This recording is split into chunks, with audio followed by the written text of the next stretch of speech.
नाम जी। श्री कीर्तन प्रकरण 37।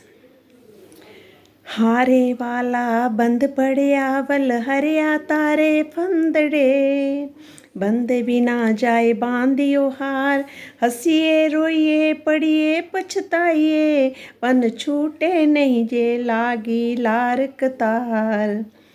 हे बालाजी, श्री इंद्रावती जी क्या कह रहे हैं कि हे बालाजी, हे मेरे प्रीतम, आपके द्वारा इस खेल के फंदे में आने से हम माया के बंधनों में फंस गई हैं।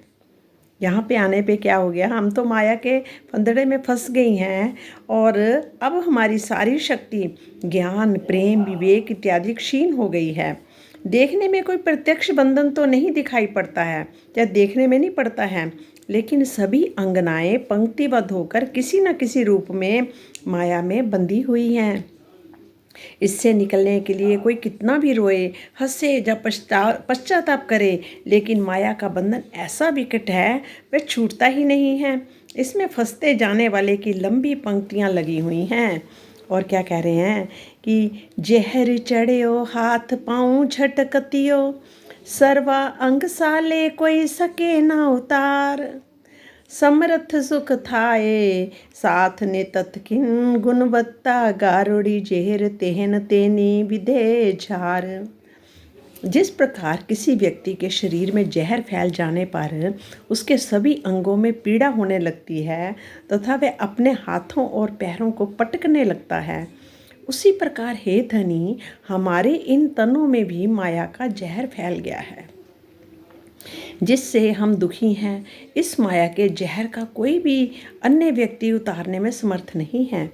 जैसे कोई गुणवान ओझा अपने मंत्र बल से जहर को उतार देता है, उसी प्रकार आप ही तारतम बानी के रस से हमारे विष को उतारने में समर्थ हैं, क्योंकि राज्य सब कुछ कर सकते हैं, हमारे प्रीतम धनी हमारे सब कुछ कर सकते हैं। हे प्राण वल्लभ, हमें इसी क्षण विष से रहित कर दीजिए ताकि हम सभी आनंद में मगन हो जाएं। हाथ पांव पटकना एक मुहावरा है जिसका अर्थ होता है व्याकुलता प्रकट करना। यहाँ ये कथन इस संदर्भ में प्रयुक्त हुआ है कि जिस प्रकार विष से व्याकुल व्यक्ति विष न उतर पाने पर अपने हाथों और पैरों को झटकने लगता है, उसी प्रकार माया के विष काम क्रोध लोभ मोह अहंकार और ईर्ष्या, ये है माया के विष। कौन से?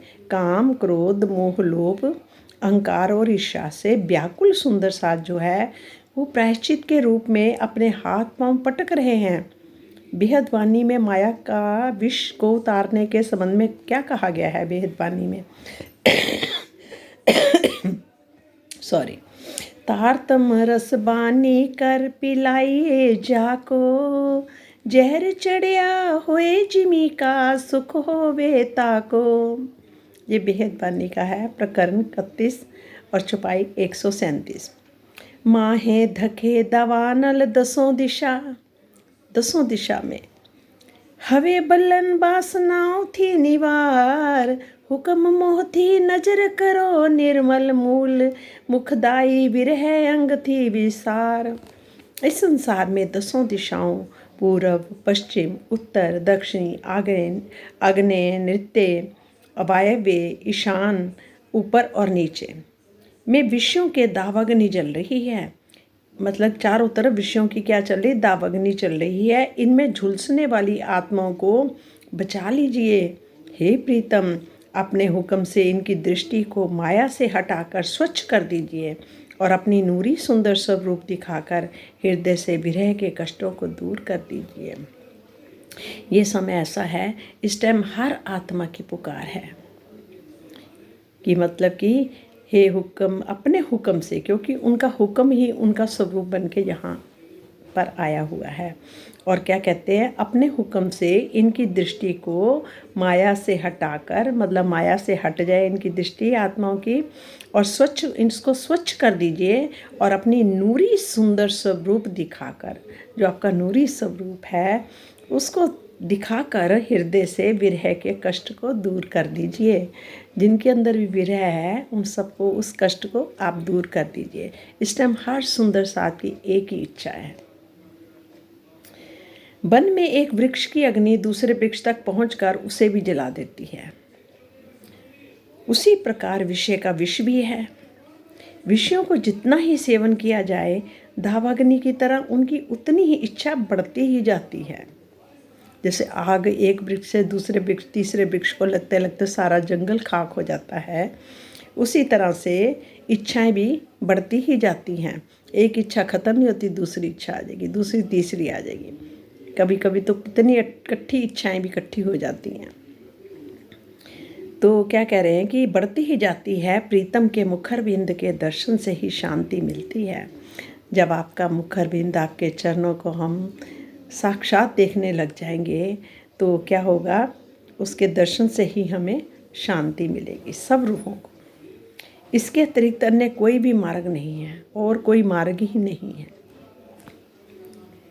छल मोटे अमने अति छेतरिया, थया हैया झांझरा ना सहवाए मार, कहे महमत मारा धनी धामना, राखो रोतियों सुख दियो ना करार। छल मोटे अमने अति छेतरिया, इस ठगनी माया के लुभावने छल ने हमें बहुत ही ठगा है।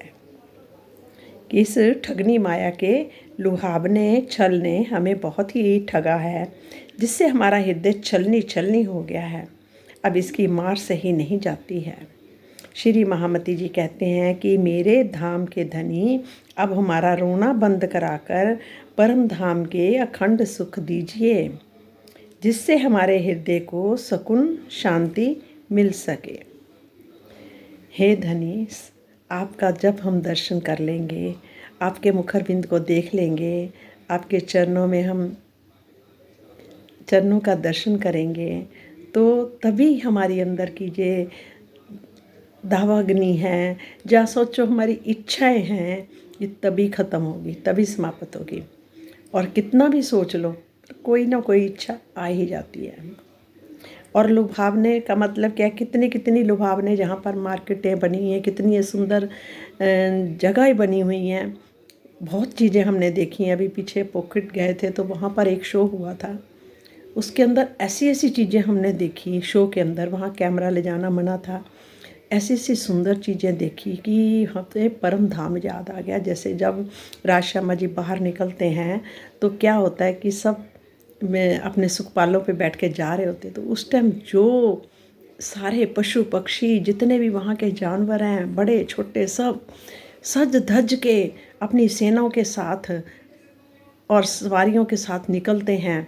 कोई बहुत बड़ा ऊंचा और कोई बच्चे, पहले दिन के बच्चे के समान भी, मतलब ऐसे से वहाँ पर सब चीज़ें हैं, और अलग अलग कलर के, अलग अलग भिन्न भिन्न कलर के, और उनके जेवर, उनके शरीरों पर ही जेवरों के इतने वो बने होते हैं कि ऐसा लगता है कि सचमुच उन्होंने इतने जेवर पहने हुए हैं। और पल पल में उनके श्रृंगार भी बदलते हैं, ऐसे ऐसे होता है। और इतने इतने नगों के जड़े हुए जड़ित उनके सिंहासन ऊपर डले होते हैं, जिस पे कई बारी सब हम सखियाँ और सब राजश्यामा जी के साथ उनकी सवारी भी करते हैं। और वो सोचो कितनी लीला होगी वहाँ की।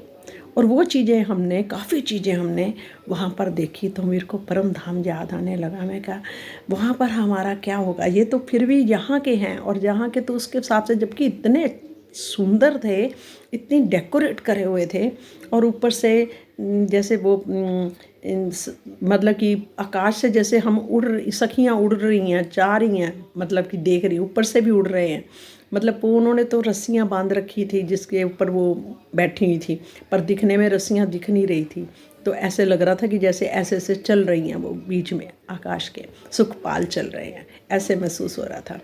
राज जी हमें यहाँ पर भी बहुत सारे ऐसे ऐसे दृश्य दिखाते जा रहे हैं जो कि हमें मतलब परम धाम की याद दिलाते हैं।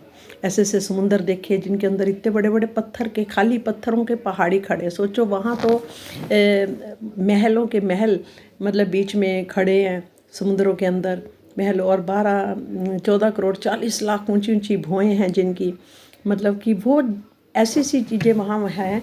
और यहाँ पर तो इतने बड़े बड़े पहाड़ ऐसे पानी के ऊपर समुंदर के अंदर खड़े थे, हमें देख के लग रहा था ये तैर भी नहीं रहे और खड़े के खड़े हैं, ये कैसे हैं, मतलब कि बड़ी कई चीज़ें हमें अचंभा दे रही थी वहाँ देख के समुद्रों के अंदर। और वो चीज़ें मैंने ऐसी बहुत सारी कई जगह हमने ऐसी ऐसी चीज़ें देखी हैं, गार्डन ऐसे ऐसे देखे कई जगह, मतलब कि हैरानी हो रही थी कि इतनी सुंदरता यहाँ है, जबकि ये सब सुंदरता ख़त्म होने वाली है, पल दो पल वाली बात है।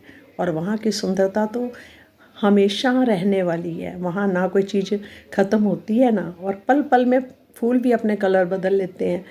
एक ही फूल पे कितने कितने कलर्स होते हैं, उनके ऊपर भी जैसे जवेरों की श्रृंगार होता है, मतलब कि जौहरातों का मतलब पत्तों के ऊपर भी जैसे नग लगे हुए हैं, ऐसी उनकी चमक होती है वहाँ की परम धाम की, कि आकाश से भी उनका प्रकाश आकाश तक जा रहा होता है, आकाश से लौट के फिर नीचे आ रहा होता है। मतलब कि एक नग की भी इतनी चमक ऊपर तक जाती है, चारों तरफ जाती है, कि जैसे कोई सोच भी नहीं सकता। हम अनुभव भी सिर्फ कर सकते हैं, बाकी हम अनुभव भी हमारा बहुत छोटा है, सोच हमारी बहुत छोटी है, जहाँ की बुद्धि जैसी है वैसी ही सोच है। पर वहाँ के हिसाब से, और जिन परमहंसों ने वहाँ के दर्शन करे हैं, उन्होंने जो वर्णन किया, सोचो उन्होंने कितना कुछ उन्होंने देख लिया। अभी राज जी हमें ये कह रहे थे ना, वहाँ भी कहा था कि मैं तुम्हें यहाँ भी वो चीज़ें थोड़ी बहुत दिखाऊंगा, और सचमुच दिखा रहे हैं। वहाँ के हिसाब से भी बहुत चीज़ें, कहाँ कभी कहाँ घूमने ले जाते हैं, कभी कहाँ, और कौन घुमाने वाला, हमारे प्रीतम, क्योंकि वो जहाँ भी अपनी सखियों को, अपनी प्रिय अंगनाओं को दिखा रहे हैं यहाँ के खेल भी, और ऐसे से बहुत खेल देखे हैं, और हर जगह जा जा के, और ये राज्य की ही मेहर है सचमुच। हर पल हम सोच भी नहीं सकते हम फलानी जगह पर कैसे चले जाएंगे, पर वो कैसा इंतज़ाम करते हैं हमें नहीं पता, वो कर देते हैं, वो सब कुछ कर सकते हैं। कहते हैं बड़ा से बड़ा भी काम जो है वो पल में एक इशारे से ही उनके हो जाता है। ये राज्य की ही मेहर है, और सचमुच वो अपनी रूहों से बहुत प्यार करते हैं। ये तो अनुभव हो रहे हैं, फील हो रहे हैं कि वो अपनी अंगनों से बहुत प्यार करते हैं, और वो सुन भी रहे हैं और देख भी रहे हैं। चलो एक बात और है कि वो तो सुन रहे हैं ना, वो तो देख रहे हैं ना, तो हमें ये समझना चाहिए, हमें उनसे बातें करनी चाहिए, खूब चलते फिरते उठते बैठते उनसे बातें करते रहना चाहिए, ताकि हमें महसूस होता रहे कि वो हमारे साथ हैं, और हैं पक्का है। कहीं से बाहर से उन्होंने नहीं आना, कहीं बाहर से प्रकट नहीं होना, कहीं बाहर से उन्होंने नहीं सुनना। भीतर भीतर भीतर और भी भीतर भीतर बसत धनी मेरे, हमारे प्रीतम हमारे साथ ही हैं, हर पल हमारे साथ हैं। वो कहते कि मंगनों को छोड़ नहीं सकता, तो कैसे छोड़ के जाएंगे, वो नहीं छोड़ सकते। पर हमें भी इस जीव को भी पूरा दम लगाना है, ताकि इस जीव को भी मुक्ति तो सब पूरे ब्रह्मांड को मिलेगी, पर उसको पहली भिष्ट अपने प्रीतम का स्वरूप ही मिल जाएगा, अपने प्रीतम के अंगों जैसा स्वरूप मिल जाएगा। और ये सबसे बड़ी बात है, इस ब्रह्मांड में आने से, इन जीवों का इस ब्रह्म सृष्टि के आने से ये सारी ब्रह्मांड को 14 लोक के ब्रह्मांड को अखंड मुक्ति इस बार मिलेगी, और फिर इनका जन्म मरण से परे हट जाएंगे। उन ब्रह्म सृष्टि के नीचे इस धरती पर उतरने के कारण ही, सिर्फ एक ही कारण है इस ब्रह्मांड को मुक्ति मिलने का। प्रणाम जी, प्रणाम।